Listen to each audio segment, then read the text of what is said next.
안녕하세요. 강남역 1분 출구 1분 거리 김종률 아카데미 원장 김종률입니다. 제가 오늘 유튜브에 처음 서서 여러분들에게 인사를 드리게 되었습니다. 제가 어떤 이야기 할 것 같아요? 저는 인터넷에서 옥탑방 보보수로 잘 알려져 있는데요. 제가 주로 강의를 하는 것은 상가와 토지입니다. 그래서 제가 투자를 잘하는 것도 상가와 토지거든요.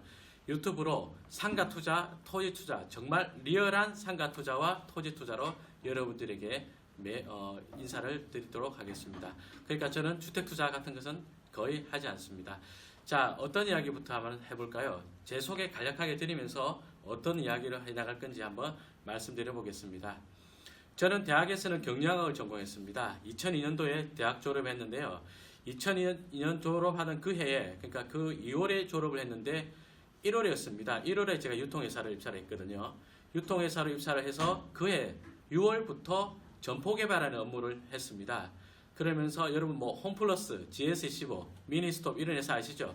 그런 회사를 거치면서요. 저는 점포 개발과 부동산 법제 그런 업무만 했습니다. 그러니까 우리가 생각하는 일반적인 부동산 일반적인 법제 업무가 아니라 부동산에 관련된 소송과 그리고 상가에 관련된 업무가 했죠.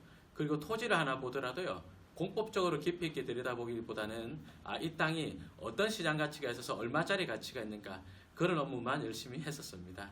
그 일을 하면서 제가 상가 투자를 했었는데요. 상가 투자를 하는 동안 저는 회사 업무가 점포 개발이었고 입지 분석이었기 때문에 저는 상가 투자가 처음부터 굉장히 쉬웠습니다. 그런데 시중에 나와 있는 책이나 글이나 강의 같은 것들이 어떤 입지 분석이라든지 매출이 일어나는 원리라든지 그런 것을 다 담지 못하는 것이 좀 아쉬웠습니다. 그래서 제가 그런 것들을 보충할 수 있는 게 어떤 게 있을까 그런 생각을 가지고 제가 하나 둘씩 글을 쓰다 보니까요. 그래도 제가 옥탑방 보보스라는 이름으로 유명한 강사가 되어 있었습니다. 유튜브를 통해서요. 강의로 다 하지 못했던 이야기 그런 틈새 이야기를 짤막짤막하게 동영상으로 여러분들에게 보여드리겠습니다. 그리고 제 블로그나 카페에 오시면 더 많은 글이 있으니까 그것도 한번 봐주시면 여러분들이 상가 투자를 하시는데 또는 토지 투자를 하시는데 큰 도움이 되실 거라 생각합니다.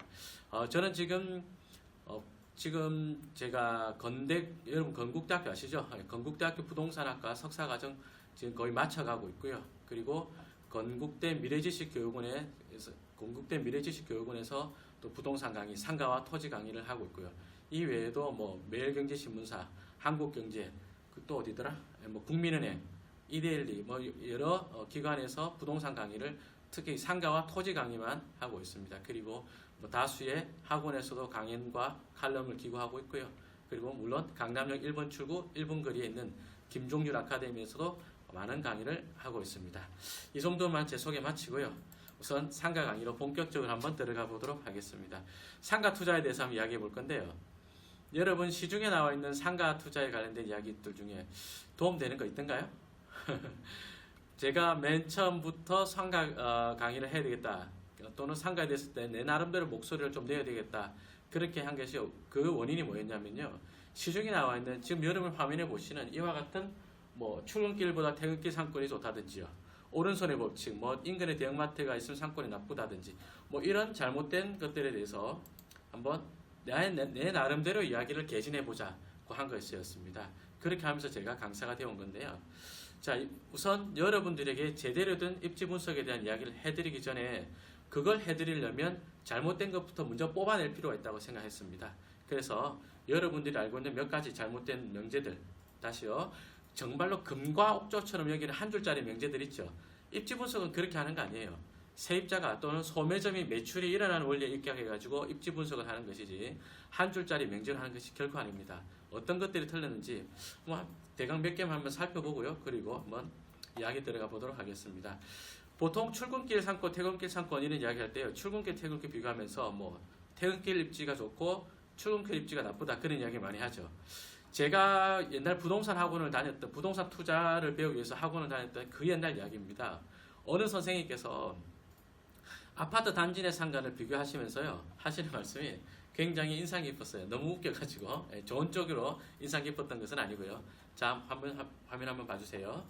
자, 지금 여러분 화면을 보시면요 아파트 단지가 보이시죠? 아파트가 있고 출입구가 이쪽에 있습니다. 파란색으로 이제 출입구를 나타내는데요. 차량 출입구로 이야기하자면 오른쪽으로 차가 이동하니까 이쪽이 출근 뭐 아파트를 들어가는 쪽. 그러니까 아빠들이 퇴근하고 들어가는 동선이 되겠고 이쪽은 출근하는 동선이 되겠죠. 그럼 이 상가는 좋아요, 나빠요? 잠깐만 답변을 보류하고요. 그럼 다른 거 한번 보도록 하겠습니다. 자, 이건 어떤가요? 이건 로드뷰로 보자니까 퇴근길 쪽에 상가가 있고 출근길 쪽에는 아파트가 있네요. 즉 이 상가는 퇴근길 면에 있어서 좋고, 다시요. 아까 물건 보겠습니다. 아까 상가는 보니까 얘는 출근길 동선에서 나쁘다. 이게 맞는 이야기 같아요? 이게 맞는 이야기일까요? 자, 상가 두 개의 가치를 비교해 보십시오. 자, 어느 상가에 투자하는 것이 좀 더 높은 임대료를 받고 안정적인 임대료를 받을 것 같습니까? 그런 질문에 대해서요. 자, 이 로드뷰만 본 상태에서 지금 보시는 상가가 퇴근길 동선에 있기 때문에 더 좋은 상가다. 그거 완전 틀린 이야기입니다. 왜 그렇겠어요? 자, 가설을 세워서 한번 이야기해 볼게요. 그때 제가 들었던 재밌던 이야기 중에 하나였는데, 자, 지금처럼 이렇게 아파트 출근길 동선에 있는 상가들은 이를테면 집에 계시는 아내분들이요, 마트에서 장을 보고 깜빡하고 예를 들어서 뭐 우유, 뭐 캔맥주, 두부 이런 걸 안 샀다고 가정해 볼게요. 그러면서 종률 아빠 들어오는 길에 나 마트에서 우유랑 두부랑 캔맥주 안 샀으니까 좀 사와. 그러면 이런 상가는 차 대고 들어가서 살 수가 없다는 거예요. 그게 말이나 되는 이야기예요? 자, 집에 와이프가 맥주랑 두부랑 우유랑 사오라고 그랬어요. 근데 그걸 어떻게 안 사갈 수 있어요? 깜빡하고 안 사갔다. 집에까지 갔다. 그러면 어찌 돼요? 집에 갔다가도 다시 그거 사러 나오게 되겠죠. 맞나요? 자, 차를 대기가 불편하다면 그 아파트 단지 안에 차를 대고라도 다시 나와서 사가겠죠. 맞나요? 그럼 이건 뭐가 그렇게 편해요? 그렇지 않죠. 그죠? 다시요. 소비자의 행동에 있어서 약간의 불편함은 있을 수 있겠지만 사실은 매출이 일어나는 것은 그와 좀 별개의 이야기라고 할 수 있겠습니다. 그러면 어떤 상가가 더 좋은 상가일까요? 이게 둘 다 병점이라는 지역에 있는 건데요. 제가 그쪽으로 이동을 해서 여러분들하고 로드뷰를 보면서 한번 지도를 보면서 한번 이야기를 해보도록 하겠습니다.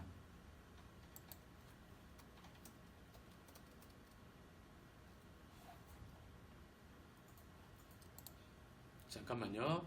안화동 마을 병점주공 5단지.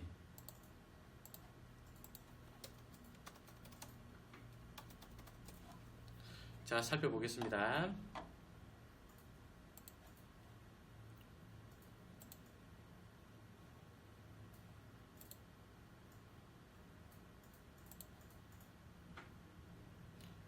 지도 잘못 띄었네요. 다시 해보겠습니다.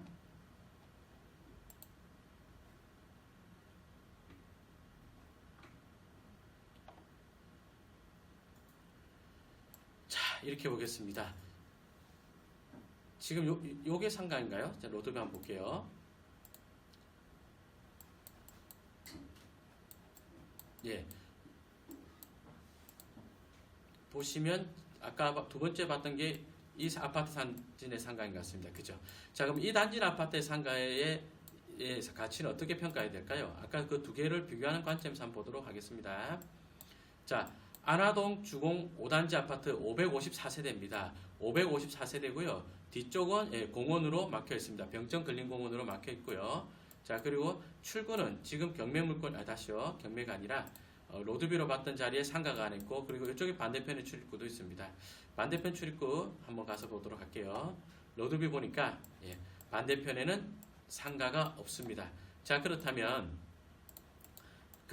여기 554세대 단지 내 상가의 가치는 어떨까요? 554세대 전체에 영향을 미칠 수 있겠죠. 자, 지금부터는 이런 554세대, 즉 상가의 매출을 일으켜줄 요인들, 이런 걸 배후 수요 또는 유효 수요라고 이야기를 하겠습니다. 자, 이 단지 내 상가는 유효 수요가 554세대짜리 상가입니다. 맞나요? 예, 그게 다죠. 그 반면에 조금 전에 비교했던 상가가 어떤 거다? 요거구나. 예.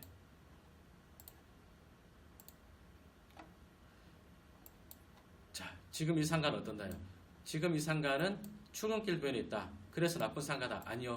그렇게 이야기하는 거 아니고요. 자, 볼게요. 477세대 단지 내 상가죠. 그죠? 477세대 단지 내 상가고, 여기도 좀 상가가 있나 봅니다. 한번 확인해 보겠습니다.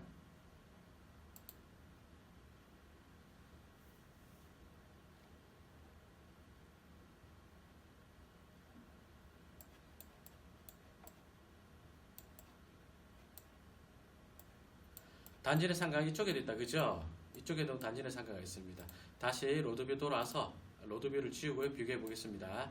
아까 하나 검토했던 자리는 출근길 있고 또 출근길 있는 상가라서 나쁜 게 아니라 여기 상가는 유효 수요가 477세대로 아까 비교했던 상가에 비해서 약 한 80세대 정도 세대 수가 더 적습니다. 그럼에도 불구하고 또 어떤가요? 예, 후문 쪽에 또 상가가 하나 더 있죠. 그러면 이 전체 477세대 중에서 안쪽 세대는 또 여기에 구매를 많이 뺏길 가능성이 커 보이죠. 그렇다면 이 상가는 지금 보시는 상가는 유효 수요가 어느 정도 영향이 미치는 유효 수요가 어느 정도 될 거라 보십니까?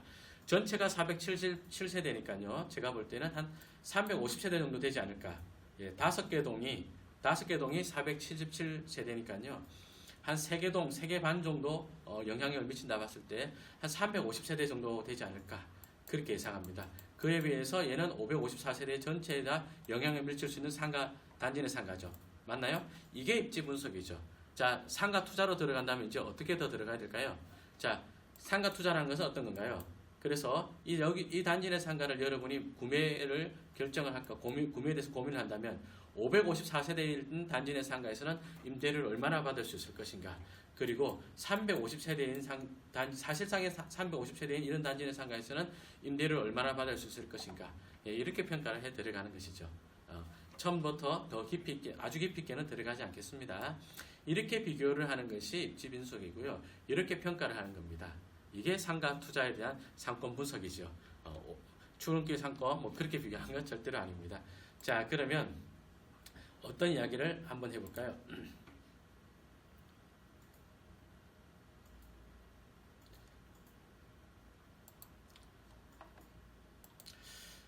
우선 여러분들이 제가 부동산 투자를, 특히 상가 투자를 저는 그럼 잘하는 사람인가, 그에 대해서 많은 의구심을 가지고 있을 건데요. 제가 제 최근에 투자 사례를 한 개 보여드리도록 하겠습니다. 내 돈 1억에 월세 700 나오는 상가를 만들다 이래 되어 있는데요. 이거 좀 과장된 표현입니다. 죄송합니다. 예, 물건 한번 보도록 할게요.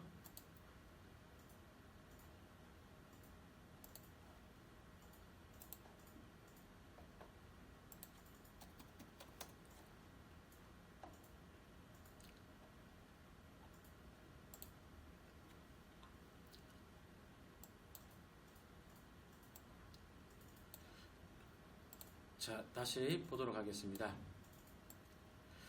예, 동두천시 지행동에 있는 상가고 상가 9층을 낙찰받았는데요.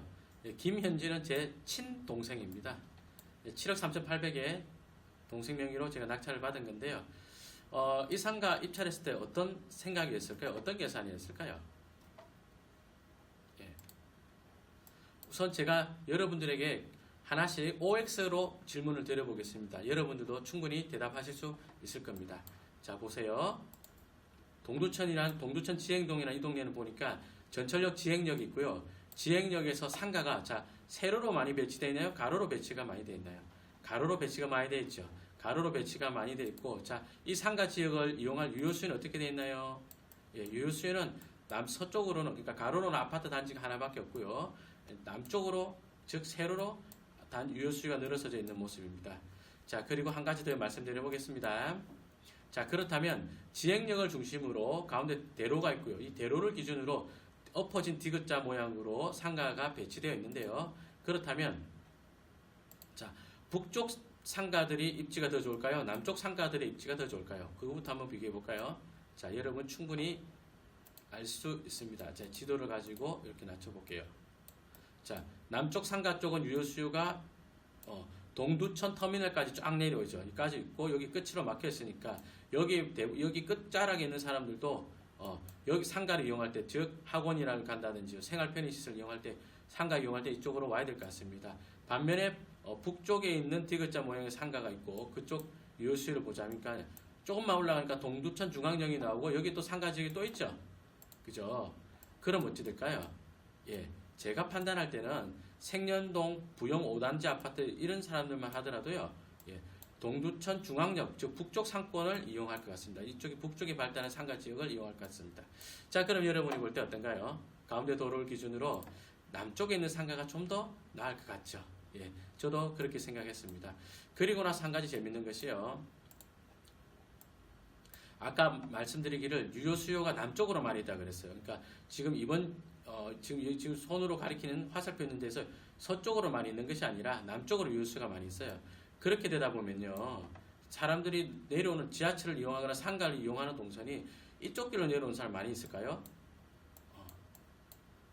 이쪽 길로 오는 사람들도 있을 것이고, 요 가운데 공원이 있으니까 요 아파트 단지 내 사이 길로 오는 사람도 상당히 많이 있을 거로 예상됩니다. 다시 한번 볼까요? 자, 로드뷰 한번 보도록 하겠습니다.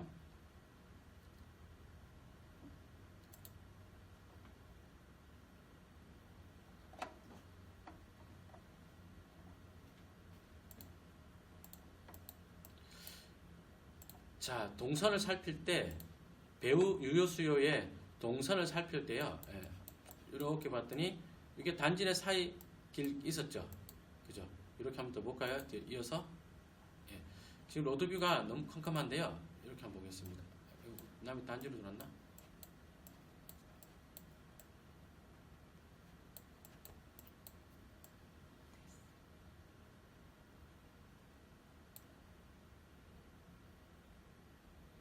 자, 다시 한번 보겠습니다.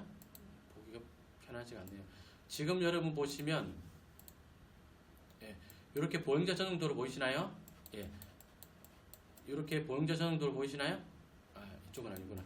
이렇게 보행자 전용도로 보이시죠? 그죠? 이쪽도 한번 가서 보겠습니다. 지금 보시는 것처럼 보행자 전용도로가 만들어져 있는 게 보이실 겁니다. 로드뷰가 그늘졌을 땐 잘 안 보여요. 보행자 전용도로 보이죠? 그죠? 이런 보행자 전용도로 보이죠? 다시 한번 보겠습니다. 자, 지도로 돌아와서 확인해 보겠습니다. 어떤가요? 이 아파트 단지 내 사람들이 자, 찻길로 보이는 이쪽 길 또는 이쪽 길로 이용 많이 할까요? 단지 사이에 있는 보행자 전용 도로로 이용을 많이 할까요? 다시 한번 질문 드려볼까요? 자, 여러분들이 아파트 단지에 거주하고 계신 여러분들이요, 해당 단지의 근린상가 지역 이용하러 갈 때 그때 찻길로 차를 타고 많이 가나요? 걸어서 많이 가나요? 분명히 걸어서 이용하시는 분이 훨씬 많을 겁니다. 그렇다면 아파트 단지 내에 보행자 전용 도로가 아마도 주동선일 것입니다. 다시 한번요, 주동선일 것입니다. 어떤 이야기를 하느냐? 저는 상가 투자를요, 유효 수요와 주동선 딱 이 두 가지로만 이야기를 할 겁니다. 그렇다면 자, 매출이 이렇게 지는 이 절대적 유효 수요는 이 보행자 도로를 따라서 이렇게 내려오겠죠. 그래서 이렇게 여기 상가 지역을 이용할 것으로 예상이 됩니다. 그렇다면 제가 볼 때 입지가 나쁜 것들은 지금 이 상가 이런 것들은 좀 입지가 나쁘고요.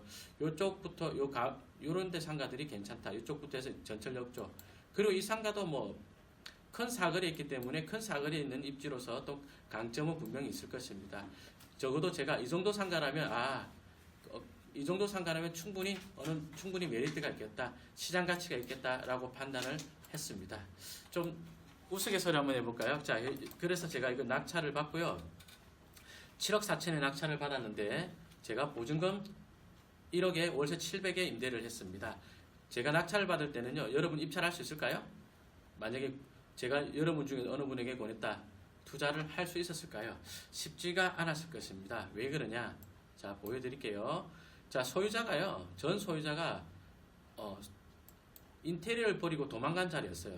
그러니까 인테리어를 잔뜩 해놓고 영업 준비를 하다가 뭔가 잘 안 돼가지고 경매에 넘어갔던 자리 같습니다. 직관적으로 볼 때 여러분 어떤 생각이 드나요? 직관적으로 볼 때 여러분이 볼 때 입지가 얼마나 나쁘면 세입자가 세입자가 아니고 소유자죠. 소유자가 인테리어를 다 버리고 경매에 넘겼을까, 그런 생각 들죠. 그 정도가 아닙니다. 자, 조금 더 잘 보겠습니다. 이 물건은요, 그전에도 경매에 났던 사례거든요.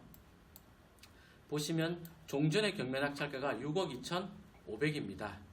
종전 낙찰가 6억 2,500인데 저는 무려 7억 4천, 그러니까 1억을 훨씬 더 썼죠. 그리고 단독으로 낙찰을 받았는데 이거 왜 그랬을까요? 저는 입지가 괜찮았기 때문에 충분히 임대를 맞출 것이 있을 것이라고 판단을 했던 것입니다. 지금은 어떤 게 들어와 있느냐? 지금은 보시면 여기 보시면 지역 락 볼링장에는 볼링장이 입점해 있습니다. 저는 볼링장에 입점할 걸 알고 입찰하거나 그러진 않았습니다. 낙찰받고 종전 소유주와 명도의 문제가 해결되고 났어요. 그리고 나서 바로 볼링장으로 임대를 맞춘 자리입니다. 1억에 700에 임대를 했고요. 대출이 5억 9천이었습니다. 7억 4천에 낙찰받았으니까 꽤 괜찮은 수익률이죠. 그죠? 관리비 연체된 거 좀 제가 부담한 거 있었지만 그러더라도 제 투자 금액이 실제 투자 금액이 한 1억 1천만 원 정도였고요. 그리고 이자 내고 나면 월 한 500만 원 정도 수익이 나는 상가입니다. 어떻습니까? 이 정도면 상가 투자 실력 괜찮은 편 맞지요? 믿고 따라오셔도 됩니다. 첫 시간이라서 여러분들이 알고 있는 오해에 대해서 한 가지 이야기를 해봤습니다. 그리고 제가 여러분들에 대해서 입지 분석에 대한 하는 이야기에 대한 신뢰를 사기 위해서 제 투자 사례부터 한 가지 보여드렸습니다. 제가 상가 투자한 것 중에서 이게 제일 수익률 좋냐? 그렇지는 않습니다. 더 수익률 좋은 것도 있습니다. 자, 근데 뭐 제 책이나 다른 데서 다루지 않은 사람이기 때문에 이야기를 해본 거고요. 자, 오늘 첫 시간입니다. 오늘 이 정도만 마치고요. 그리고 다음 시간부터 더 좋은 이야기를 또 여러분이 알고 있는 입지 분석에 대한 잘못된 상식들 한 가지 명제도 깨고 그리고 또 입지 분석한 연습도 한번 해보도록 하겠습니다. 오늘 여기까지 할게요. 감사합니다.